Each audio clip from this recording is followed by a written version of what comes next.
In 2006, RuneScape released the construction skill, giving players a chance to build their own homes and show them off to each other. At the high end, players could invest vast amounts of money into the skill while decorating their house, meaning that the most impressive-looking houses were only available to a rich few, and the rarity of these decked-out houses meant everyone wanted to see them. 2006 was a much more social time for RuneScape, and that's seen especially well in the house party scene. Players would spend hours on end making use of the many games and activities that could be added to a house, or just sitting around and chatting with others. And needless to say, it was the most expensive houses that people wanted to party in. Chessy018 was, at her peak, the richest known player in RuneScape, but she wasn't known for pinching pennies, so no, you see, the thing with construction was that it wasn't just expensive to get the best furniture, it was just expensive to train in general. The race to 99 wasn't a show of dedication or skill, it was a show of wealth. And lots of people didn't stop at 99 and wanted to really show off by going even further beyond. So, at the time, the front page of the high scores was a dedicated list of RuneScape's richest players. Everyone had their eyes on these names with admiration, wishing that they had as much money as RuneScape's richest. But this also doubled as a list of some of the most valuable accounts for hackers and scammers to target. This is the story of the rise of Chessy018, and what may very well be the largest single account hijacking in the entire history of gaming.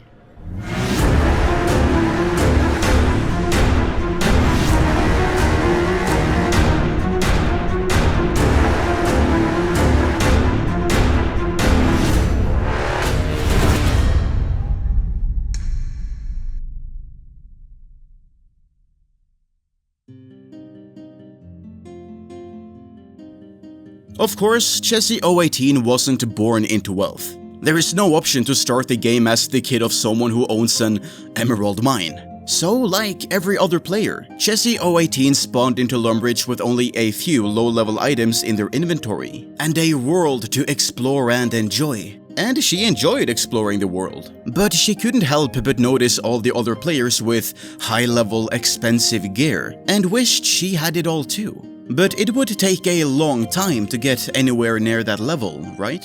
After all, how to make money in 2005 was pretty obtuse. There weren't any clear guides for it, with useful advice drowned in a sea of kill cows for their cowhides or pick up bones other players leave behind. The closest thing to an in-game tutorial was in the quest Pirate's Treasure, where the player learns they can place 10 bananas in a crate for 30 GP, which was a pretty rough deal even back then. Didn't stop thousands of kids from spending hours doing it though.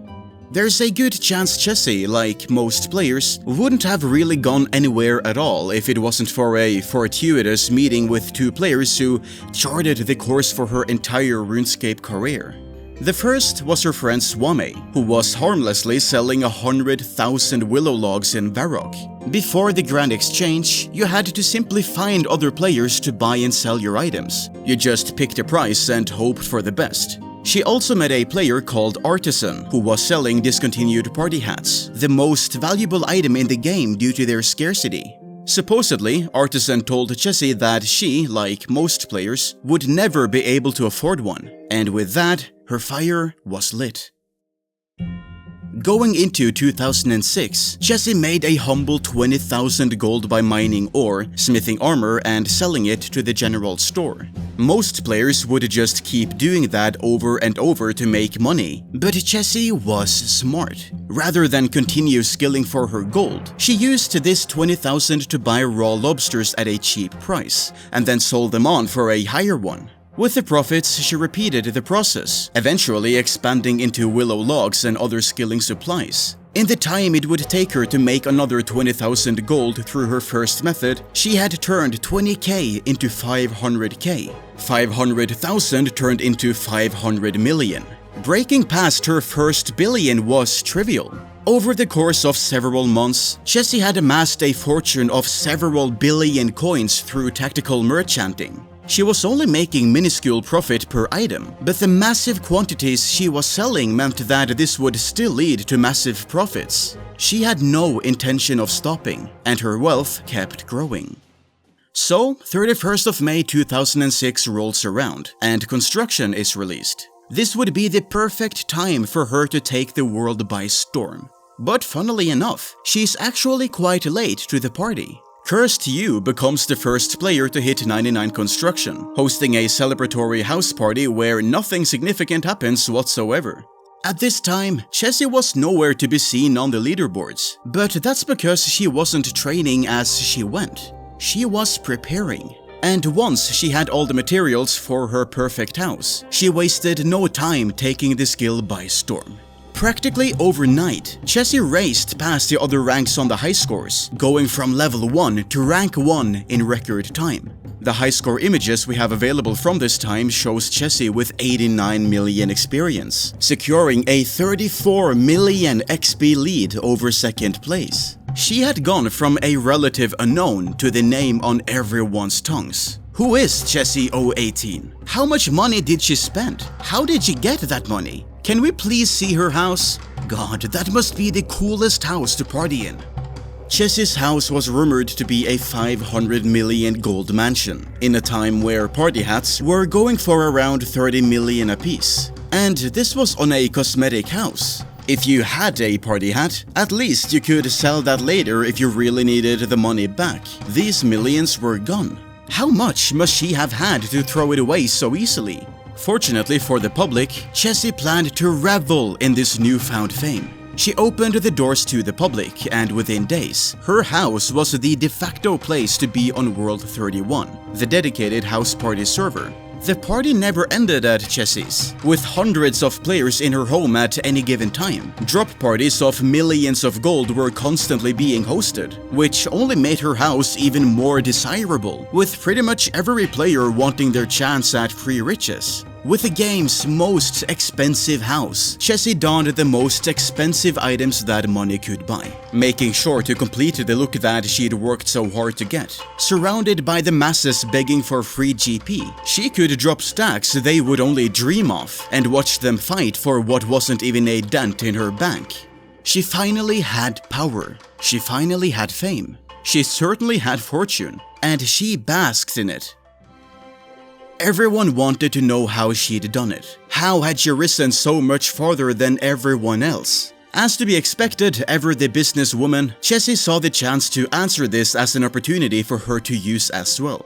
She opened the clan chat Merch Masters, inviting others to follow the path she took to make their own profits. And like the good sheep they were, the clan filled, quickly becoming the largest merchanting clan in the game, consisting entirely of people at Chessy's beck and call. Now, she didn't just have her own hedge fund to control the market, she had an army. When she told people to buy an item, they all did it, monopolizing it across the entire game. With the supply practically non-existent, merch masters could then charge whatever price they wanted when selling it back to others. While fortifying her own position, she made her many followers filthy rich, securing merch masters as an unmatched force in the game. Trading was quickly about to look very different, however, with 26th of November 2007 bringing the Grand Exchange into the game. A centralized place for players to buy and sell items, without having to deal person to person. At first, this seemed like a death knell for the merchanters, but it was actually just a new battlefield for them to operate in. With the vast capital they command, they could still control prices across the board. But now they could sell items much more laxly, not needing to stand around in Varrock and Falador spamming the chat. The Grand Exchange charts weren't displaying the true values of the items, they were displaying Chessy's power over the entire economy.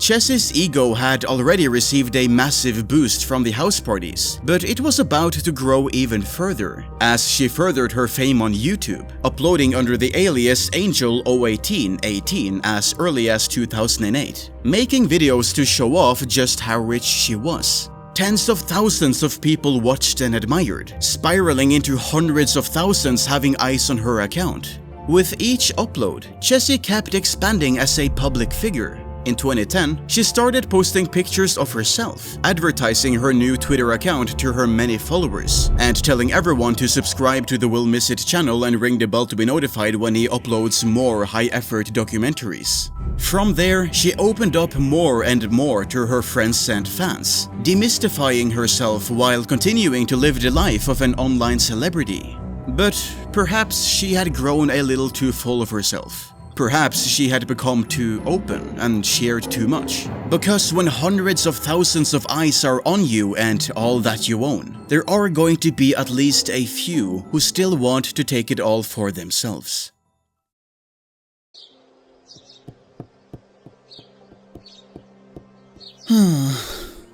What's up, Doug? I don't know, it's just... I kinda miss the mystery in life. We all know what experience we're gonna get when we cash in the penguin points. Same with the GE, you just want something, you buy it. There's no spice in life anymore. Oh, you should try Bespoke Post. Bespoke what? Bespoke Post is a monthly membership club where you get awesome boxes of high-end goods from underrated brands. It's free to join, no membership fees. You just fill out the preference quiz and then wait for the monthly box only if you want it. You get to preview it before it ships and see if you want to keep it, swap it for another one, or skip the month entirely. There's no commitment. Just like all my friends. I got this box that contains all these cool types of hot sauces that I had never tried before. I love pouring hot sauce over all the things I eat, so it was nice to have some new types to spice things up. I really like the one by Kill Sauce, which was made by a ghost apparently? Spooky.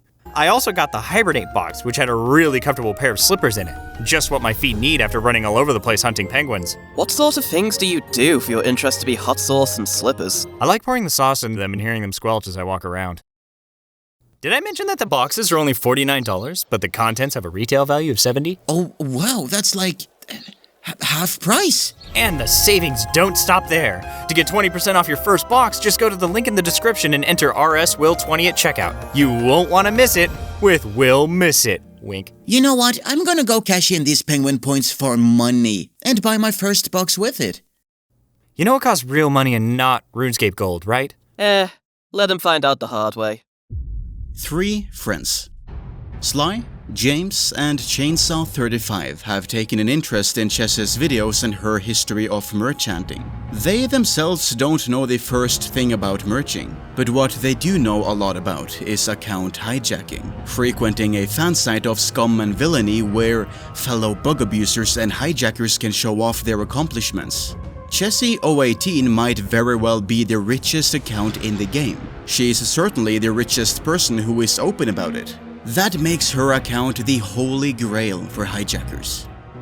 Now, real-life hacking is a lot less exciting than what you see in the movies. It's not about making high-tech programs and magically gaining access to secure accounts. It's about social engineering. If you don't just figure out the password yourself, you'll learn as much about the owner as possible and find answers to their recovery questions. If you have your wits about you, then you don't share anything important in an open space, since that could be used against you. Now, what has Chessy spent the last 3 years doing? They gathered what they could, and submitted an account recovery request on the RuneScape website. They were quickly denied, but that was alright. There was an ocean of information about Chessy out there. They could try a few alternative answers. Another failure, but they tried again. And again. And again. They failed the recovery request 5 times, but on the 6th, they were in. Now, Chessy wasn't completely oblivious to security. She did have a bank PIN, and there's no way she'd have shared enough information to try and guess it. All that separated Sly from unfathomable wealth was this 4-digit combination. But the thing is, you can't just, disable that. You click the button to remove the PIN and 3 days later it'll be gone. Of course, you'll be warned about this removal whenever you try to use the bank, so the owner can know if someone has sneakily tried to remove it. Chessy just had to log in at some point over the next 3 days to find out about it. She would log in at least once over the next 3 days, right? Right? Sly had taken a gamble that Chessy's busy adult life would have kept her occupied, and this gamble had worked. 72 hours later, Sly had full access to the account, and a bank that most kids could only dream of. It was the sort of collection that you'd fake a screenshot for, or spawn on a private server to try and trick your friends who obviously wouldn't believe you. But every item here was the real deal. It was a bank worth 170 billion gold. I can't really stress how insane this number is in 2011. Hell, it's still an insane number today. But it was a different beast entirely back then. It's hard to give a proper estimate of RuneScape inflation or how much money there was in the game at the time, so let's put it this way. Back then, you could sell 1 million gold on a black market site for about $0.80. So if they offloaded it to all the right people, Sly and his friends would make a tidy $136,000. So, after taking some screenshots for evidence and bragging rights, the money began to leave the account in record-sized trades to the three friends.